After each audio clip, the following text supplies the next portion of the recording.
Hello students, I hope कि आप सभी लोग ठीक होंगे। तो हम लोगों ने काफ़ी सारे टॉपिक्स जो है इस चैप्टर में इलेक्ट्रोस्टैटिक्स में कवर किए हैं।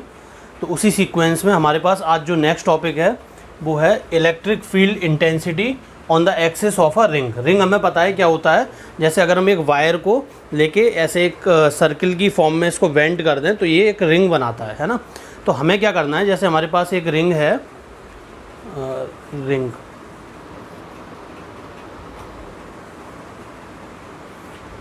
जैसे मान लेते हैं ये हमारे पास कोई रिंग है। इस रिंग के एक्सिस पे, ये इसका एक्सिस है ना, तो इस रिंग के एक्सिस पे कोई हम पॉइंट लेते हैं, मान लिया ये वाला पॉइंट है, और इस पॉइंट पे हमें क्या करना है, इलेक्ट्रिक फील्ड इंटेंसिटी कैलकुलेट करना है। ये जो रिंग है हमारे पास, ये रिंग पूरी तरीके से चार्ज रिंग है ना। तो चार्ज रिंग के एक्सिस पे कोई हमें पॉइंट लेना है और उस पॉइंट पर हमें इलेक्ट्रिक फील्ड इंटेंसिटी को कैलकुलेट करना है। ठीक है, तो ये आज हम इस डेरिवेशन को यहाँ पर इस वीडियो में कवर करेंगे। ठीक है, तो देखते हैं कैसे।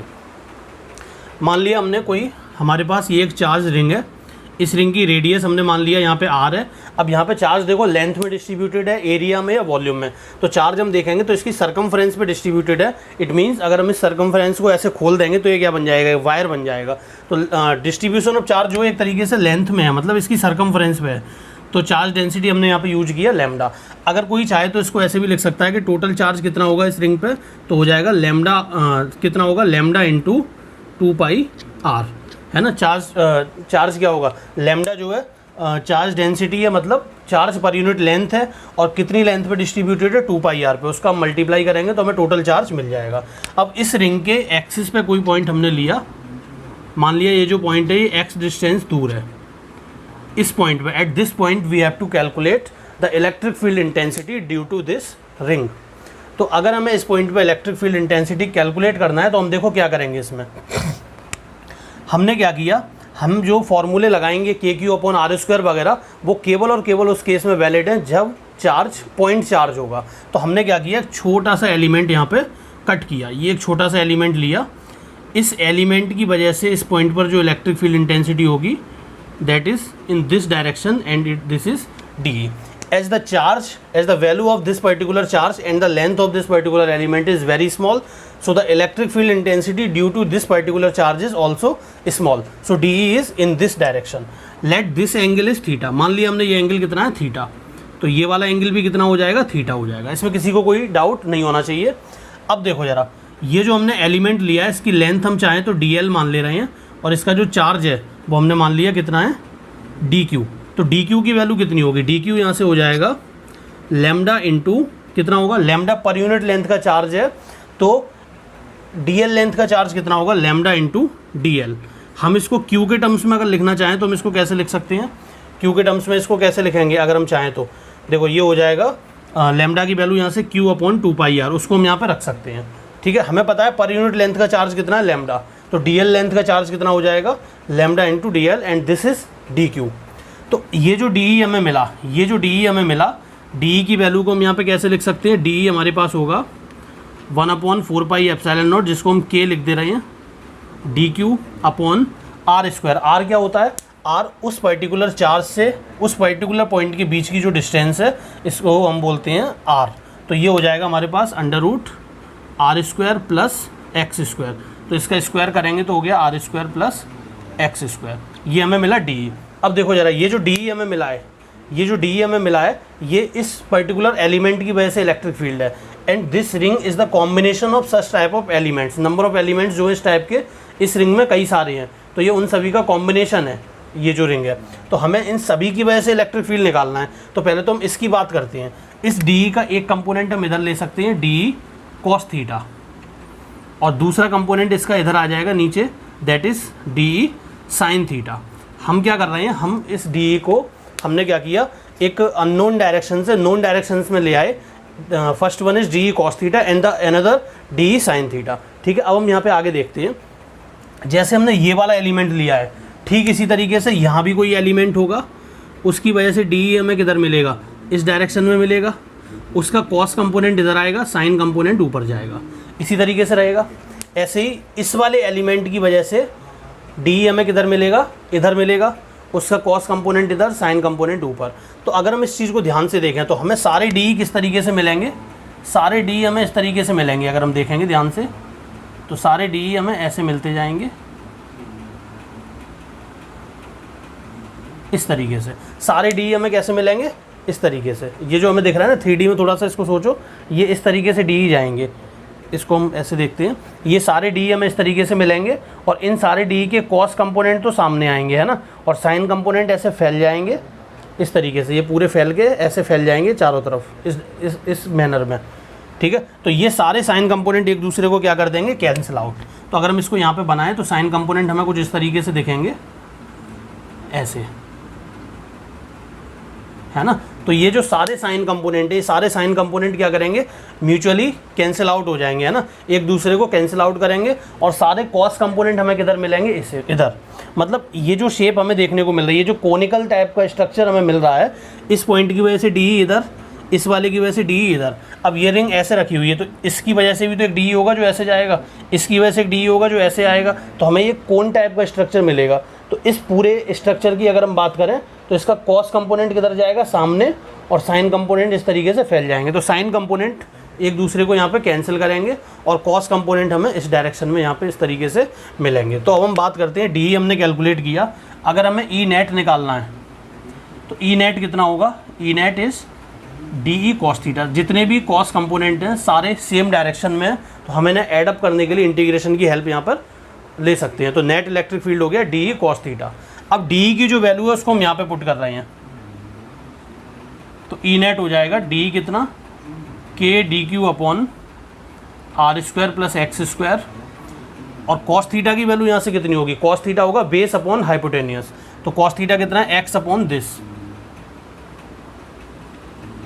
Are square plus x square, ठीक है। अब जरा आगे बढ़ते हैं हम चाहें तो यहाँ पे डी क्यू की लिमिट लगा सकते हैं 0 से कैपिटल क्यू। देखो डी क्यू की अगर हम बात करें, या इसको एक काम करते हैं, इस पूरे इंटीग्रेशन को जरा ध्यान से देखो। इंटीग्रेशन किस में हो रहा है, डी क्यू में। तुम चाहो तो डी क्यू को डी एल में भी कन्वर्ट कर सकते हो। तो डी क्यू को हम डी एल में कर दे रहे हैं। चलो, डी क्यू हो गया k lambda x d l upon are square plus x square की पावर 3/2, ठीक है, ये हो गया। अब जरा एक चीज़ बताओ, ये 1 और 1/2 मिलकर 3/2 हो गया। अब लिमिट जो है हम डीएल की लगाने वाले हैं। डीएल की लिमिट क्या होगी, डीएल देखो, इस रिंग पर अगर हम बात करें तो डीएल की मिनिमम वैल्यू कितनी हो सकती है, 0, और मैक्सिमम ये जो एलिमेंट है हमारे पास, ये जो एलिमेंट है ये पूरी रिंग पे फैल सकता है। देखो डीएल की मिनिमम वैल्यू कितनी हो जाएगी इसकी, 0, और मैक्सिमम कितनी हो सकती है, ये इस पूरी लेंथ को कवर कर सकता है। तो ये पूरी लेंथ कवर करेगा तो कितना हो जाएगा, 2πr। तो डीएल की लिमिट यहाँ पे हो जाएगी 0 से 2πr। डीएल हो जाएगा 0 to 2πr। अब इस इंटीग्रेशन को अगर हम सॉल्व करेंगे तो ई नेट हमारा निकल के आ जाएगा यहाँ से के lambda x upon are square plus x square की power 3/2 integration D L 0 to 2πr, ठीक है। अब इसमें देखो जरा, हमने इन सारे टर्म्स को इंटीग्रेशन से बाहर क्यों लिया। देखो, जब भी हम इस रिंग की सरकमफ्रेंस पे चलेंगे, जब भी हम इस रिंग की सरकमफ्रेंस पे चलेंगे इस तरीके से, तो ये वाली जो डिस्टेंस है यही तो हमने x लिया है, ये वाली डिस्टेंस हम लोगों ने x ली है, ये डिस्टेंस चेंज नहीं होगी। हम इस रिंग की सरकमफ्रेंस पे किसी भी पॉइंट पे ऐसे चलेंगे लेकिन ये डिस्टेंस हमेशा कांस्टेंट रहेगी। तो when we change this particular dl in that situation x remains constant. If x remains constant in the same manner, ये जो स्लेंट वाली डिस्टेंस है, ये वाली जो डिस्टेंस हमें दिख रही है, ये तिरछी वाली डिस्टेंस, ये जो है यहाँ पे, ये भी क्या रहेगी, कांस्टेंट। हम अगर यहाँ पे लेते हैं एलिमेंट तब भी ये डिस्टेंस जो है उतनी रहेगी जितनी ये वाली डिस्टेंस होगी, जितनी ये वाली डिस्टेंस होगी। तो ये टर्म और ये टर्म दोनों कांस्टेंट हैं, ये डीएल के चेंज होने के साथ चेंज नहीं हो रहे हैं, इसलिए इंटीग्रेशन से बाहर आ गए। तो इसको जब तुम सॉल्व करोगे डीएल का इंटीग्रेशन हो जाएगा एल और लिमिट रखोगे तो आएगा 2πr। तो ई नेट हमें मिलेगा यहाँ से के lambda x upon are square plus x square की पावर 3/2 इंटू 2πr। ये हमें देखने को यहाँ पे मिलेगा k lambda x upon are square plus x square की पावर 3/2 इंटू 2πr। अब थोड़ा सा हम इसको सॉल्व कर रहे हैं, ज़रा सा रफ कर देते हैं इसको, देखो क्या होगा इसके बाद। अब ये जो ई नेट हमें मिला है, ये जो ई नेट हमें मिला है, इसमें हम चाहें तो लैम्डा की वैल्यू रख सकते हैं। लैम्डा की वैल्यू रखेंगे तो कितना हो जाएगा, लैम्डा कितना था हमारा, चार्ज पर यूनिट लेंथ, तो ये कितना हो जाएगा Q upon 2πr x 2πr r² plus x² की पावर 3/2। 2πr से 2πr कैंसिल हो जाएगा, तो ई नेट हमारा कितना आ जाएगा, ई नेट आएगा KQX upon r² plus x² to the power 3/2। This is the net electric field. ठीक है, अब इस इलेक्ट्रिक फील्ड की हम डायरेक्शन देखते हैं। डायरेक्शन क्या होगी, अगर ये रिंग है ना, और ये वाली डिस्टेंस जो है ये x है, तो हमारा इलेक्ट्रिक फील्ड भी तो इसी डायरेक्शन में है, तो इलेक्ट्रिक फील्ड की डायरेक्शन वही होगी जो इस x वेक्टर की डायरेक्शन होगी। तो अगर हम इसको वेक्टर फॉर्म में लिखना चाहें तो हम इसको लिख सकते हैं x कैप, डायरेक्शनल वेक्टर लगा दिया x कैप, तो ये हमारी इलेक्ट्रिक फील्ड की वेक्टर फॉर्म हो गई है ना। इस तरीके से हम इसको नोट करेंगे, तो इसको चाहो तो नोट कर सकते हो, फिर हम आगे बढ़ते हैं इसमें। ठीक है,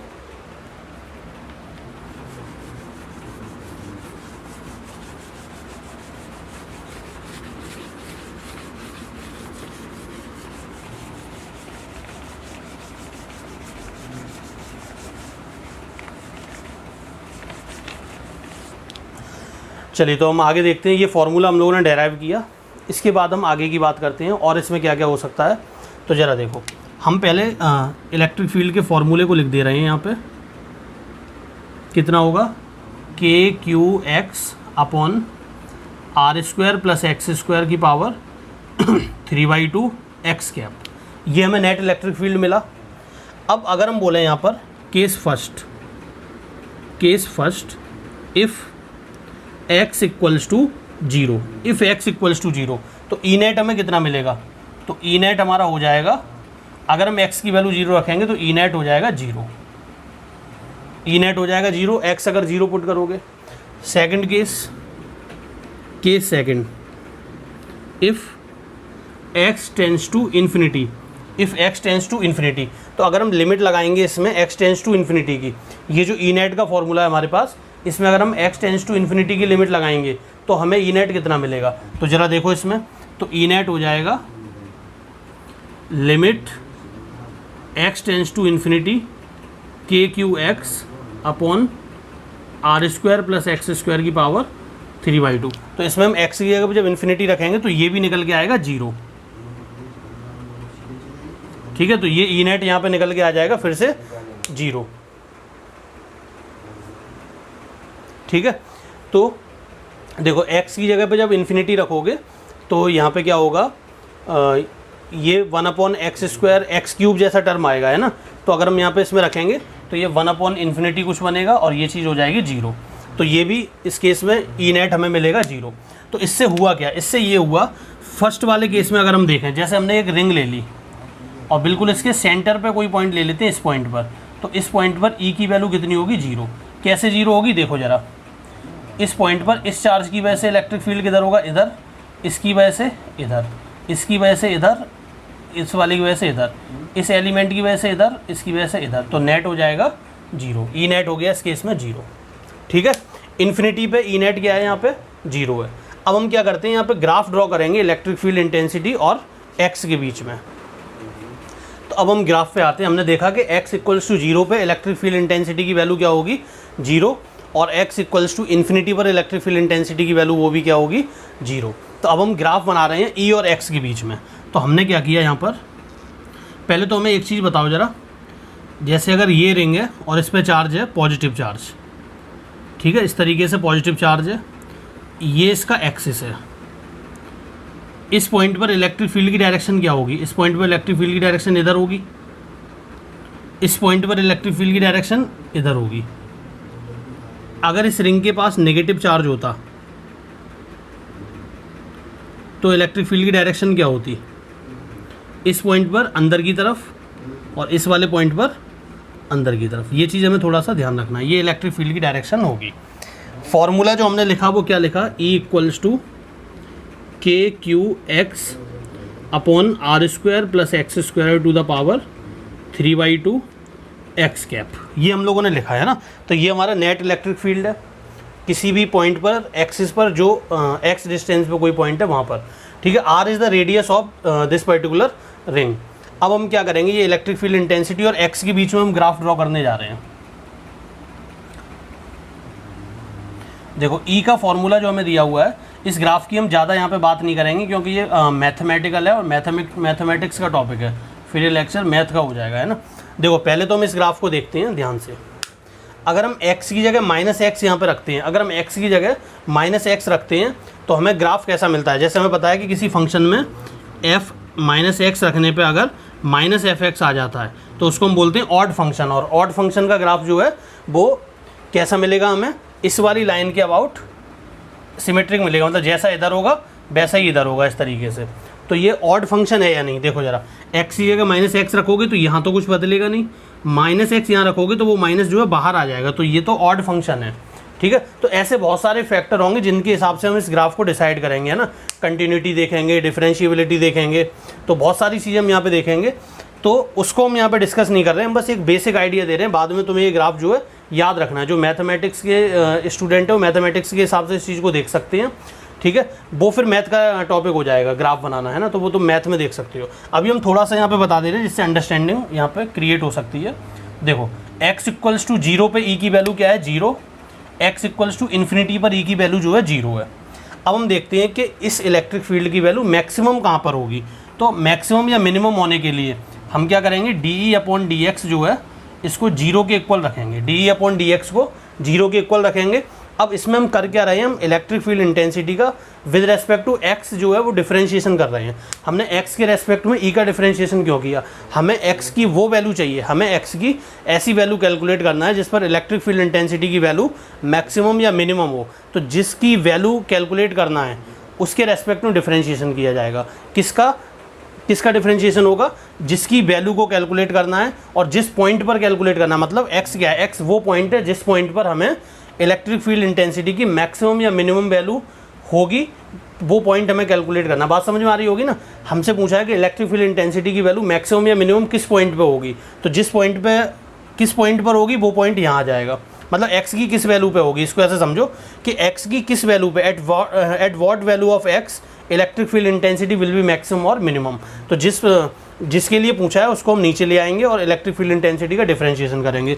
तो जब हम इसका डिफरेंशिएशन करेंगे, है ना, उसको भी हम यहाँ पे नहीं देखेंगे, ये थोड़ा सा मैथमेटिक्स का पार्ट है। इसमें तुम न्यूमरेटर अपॉन डिनोमिनेटर का फॉर्मूला लगा सकते हो। हम यहाँ पे डायरेक्ट रिजल्ट लिखने वाले हैं। इलेक्ट्रिक फील्ड इंटेंसिटी का x के रेस्पेक्ट में यहाँ पे डिफरेंशिएशन करोगे और उसे 0 के इक्वल रखोगे तो x की दो वैल्यू यहाँ पर निकल के आएंगी, +-r/√2। जिन लोगों को समझ में नहीं आया है ये कैसे हुआ है तो वो कमेंट में लिख सकते हैं, तो एक डिफरेंशिएशन और इंटीग्रेशन का वीडियो बना दिया जाएगा। तो x की दो वैल्यू आएंगी यहाँ से +-r/√2। तो अगर हम इस ग्राफ को थोड़ा सा देखें, जो मैथमेटिक्स के स्टूडेंट हैं उन्हें समझ में आ रहा होगा ये ग्राफ किस टाइप का होगा।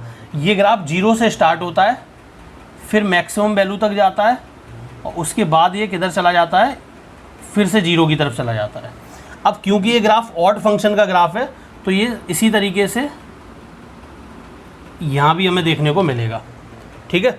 x = r/√2 पर वैल्यू क्या होगी, मैक्सिमम r/√2 पर। इसी तरीके से यहाँ जो पॉइंट मिलेगा -r/√2। ये दो पॉइंट्स हमें मिलेंगे। अब इलेक्ट्रिक फील्ड की मैक्सिमम और मिनिमम वैल्यू भी निकाल सकते हैं। ये E मैक्सिमम और ये E मिनिमम। इन वैल्यूज़ को हम कैसे कैलकुलेट करेंगे, x की ये जो वैल्यू हमारे पास निकल के आई है r/√2, इसको हम क्या करेंगे, इस r/√2 को इलेक्ट्रिक फील्ड इंटेंसिटी के फॉर्मूले में पुट करेंगे तो हमें E मैक्सिमम और E मिनिमम की वैल्यू जो है वो यहाँ से मिल जाएगी। तो ये डायग्राम जो है इसको हम इलेक्ट्रिक फील्ड इंटेंसिटी और x के रेस्पेक्ट में ग्राफ बोलेंगे। E मैक्सिमम की वैल्यू जब x की इस वैल्यू को हम इसमें पुट करेंगे तो ये कुछ इस तरीके से निकल के आएगा ना। कैलकुलेशन एक बार देख लेना, ठीक है। तो हमें ये देखने को मिलेगा। अब हम क्या करते हैं, इस पर बेस्ड एक क्वेश्चन करते हैं, है ना। इसको थोड़ा सा रफ कर दे रहे हैं।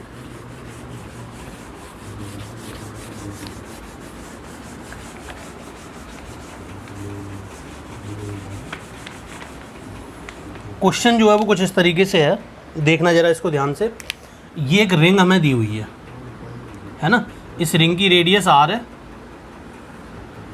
इसके एक्सिस पर x डिस्टेंस पर, है ना, एक चार्ज है, या ऐसे समझ लो एक चार्ज -q या सेंटर पे रखा हुआ है, इस रिंग के पास पॉजिटिव चार्ज है जो यूनिफॉर्मली डिस्ट्रीब्यूटेड है इसकी सरकमफ्रेंस पे, है ना, प्लस क्यू मान लिया इसको। This plus Q charge is uniformly distributed through out the circumference of this particular ring and the charge minus Q is placed at centre.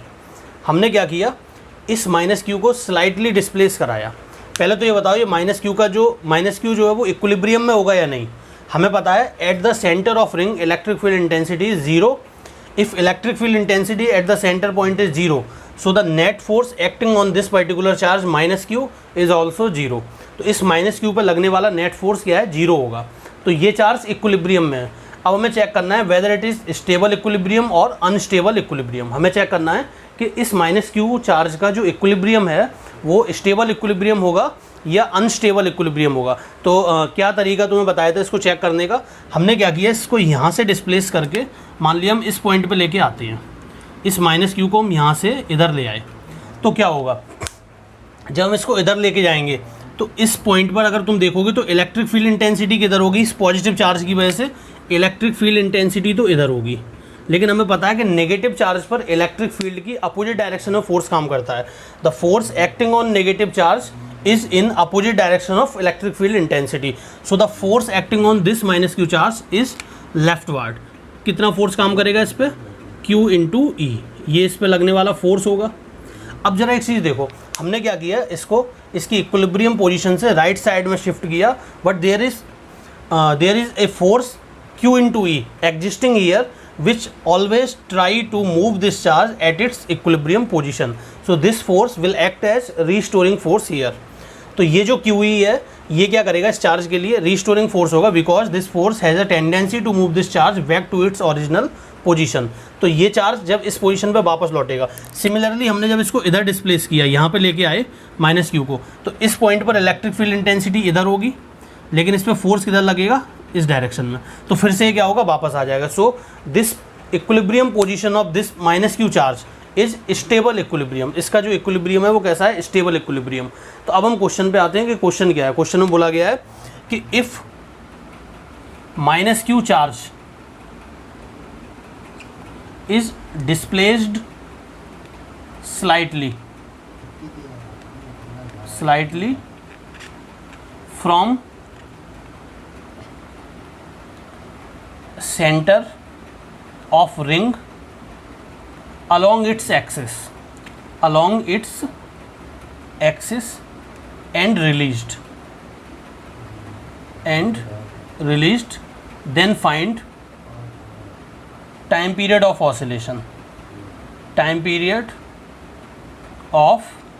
oscillations। तो ये जो ऑसिलेशन का टाइम पीरियड है ये हमें कैलकुलेट करना है। यहाँ पर ये जो चार्ज पार्टिकल है जिसको हमने यहाँ पर लाकर इसे छोड़ दिया, फोर्स इस पर किधर काम करेगा, QE वापस इसे पीछे लेके जाएगा। तो ये चार्ज यहाँ पहुँचेगा, इनर्शिया की वजह से ये इस पॉइंट पर ना रुक के ये थोड़ा सा आगे जाएगा। जैसे ही आगे पहुँचेगा, मान लिया इस पॉइंट तक गया, तो फिर से QE काम करेगा, ये इसको वापस इसी पोजीशन पे लेके आएगा और ये जो चार्ज है इस तरीके से ऑसिलेट करेगा। तो अगर हम यहाँ पे कैलकुलेट करें कि इस चार्ज का जो टाइम पीरियड ऑफ ऑसिलेशन है वो क्या है, तो हमारे पास टाइम पीरियड ऑफ ऑसिलेशन निकालने का तरीका क्या है, ये हम लोगों ने स्टेबल और अनस्टेबल इक्विलिब्रियम के प्रीवियस क्वेश्चंस में देखा है कि हम क्या करते हैं, सबसे पहले रीस्टोरिंग फोर्स कैलकुलेट करेंगे। So what is the restoring force here, F restoring is Q into E, है ना, Q और E कितना, KQX upon R² plus X² to the power 3/2। This particular value of electric field intensity we have already calculated in previous session. So this is the restoring force. अब हमने क्या किया, इसको m into ए लिख दिया। इस charge का मास भी ले लेना, कुछ स्मॉल m ले लेना, है ना, ये ऐसे ले लेना स्मॉल m।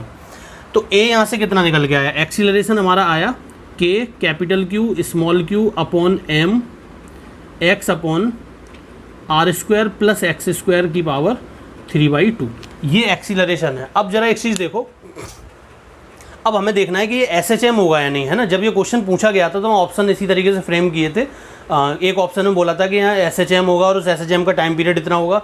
किसी एक ऑप्शन में बोला गया था कि यहाँ पे केवल और केवल ऑसिलेशन होगा, SHM नहीं होगा, तो वो जो क्वेश्चन था उसको डायरेक्ट हमने यहाँ पर लैंग्वेज में यूज कर लिया है, उसके ऑप्शंस को हम यहाँ पे शो नहीं कर रहे हैं, है ना। तो एक्सीलरेशन की हमें ये वैल्यू देखने को मिली। हमें पता है कि चार्ज जो है उसको हमने स्लाइटली डिस्प्लेस किया। अगर हमने स्लाइटली डिस्प्लेस किया है तो उस सिचुएशन में R is very very greater than X, because X is very small as compare to radius of the ring. ये रिंग जो है इसका साइज जो है वो काफ़ी ज़्यादा है और हमने डिस्प्लेस उस चार्ज को काफ़ी स्मॉल डिस्प्लेसमेंट इसको दिया है। तो इस केस में हम एक्सीलरेशन को लिखेंगे यहाँ पर KQ अपॉन M। ये वाला टर्म जो है ये तो नेगलेक्ट हो जाएगा because x square is very very small, यानी कि R स्क्वायर जो है काफ़ी ज़्यादा हो जाएगा एक्स स्क्वायर से। तो हम यहाँ पे क्या लिख सकते हैं KQ M, ये R स्क्वायर बचेगा तो 2 से 2 कटेगा, यहाँ पे आ जाएगा R³ इंटू एक्स। अब इस चीज़ को अगर हम कंपेयर करें, हमें पता है A इक्वल्स टू होता है minus omega square into x. Minus चाहो तो लगा सकते हो क्योंकि ये फोर्स इस डायरेक्शन में काम कर रहा है, तो तुम चाहो तो माइनस लगा सकते हो या रहने दो। तो ये चीज़ जो है ये क्या हो जाएगी ओमेगा स्क्वायर। तो ओमेगा स्क्वायर हमें मिला KQ अपॉन MR³। ओमेगा को हम रख सकते हैं 2π/, कैपिटल T। ओमेगा को हम क्या रख सकते हैं 2π/, कैपिटल T। तो यहाँ से टाइम पीरियड हो जाएगा 2π under root MR³ upon K capital Q small q। This is the final answer. ये टाइम पीरियड होगा 2π MR³ K capital Q into small q। ठीक है, ये आंसर हमें देखने को यहाँ से मिलेगा। ठीक, तो इसको चाहो तो नोट कर सकते हो, फिर हम इसको रफ कर दे रहे हैं, या वीडियो को पॉज करके इसको नोट कर सकते हो आप लोग। ठीक है, तो आज हम लोगों ने ये दो टॉपिक यहाँ पे कवर किए। तो आपको क्या करना है, इसको अच्छी तरीके से पूरे टॉपिक को जो भी यहाँ पे डिस्कस किया गया है इसको रिवाइज करना है। नेक्स्ट वीडियो में हम लोग मिलेंगे electric field intensity due to circular arc को लेके, वहाँ पे हम बात करेंगे और कुछ उसके न्यूमेरिकल भी डिस्कस करेंगे, है ना। तो आज के लिए बस इतना ही रखते हैं और आज के इस वीडियो के लिए थैंक यू। और आप लोगों को क्या करना है वो आपको पता होना चाहिए। इस चैनल को सब्सक्राइब नहीं किया है तो उसको सब्सक्राइब करो, अपने सारे फ्रेंड्स के साथ इसको शेयर करना है ना। ठीक है, तो आज के लिए धन्यवाद।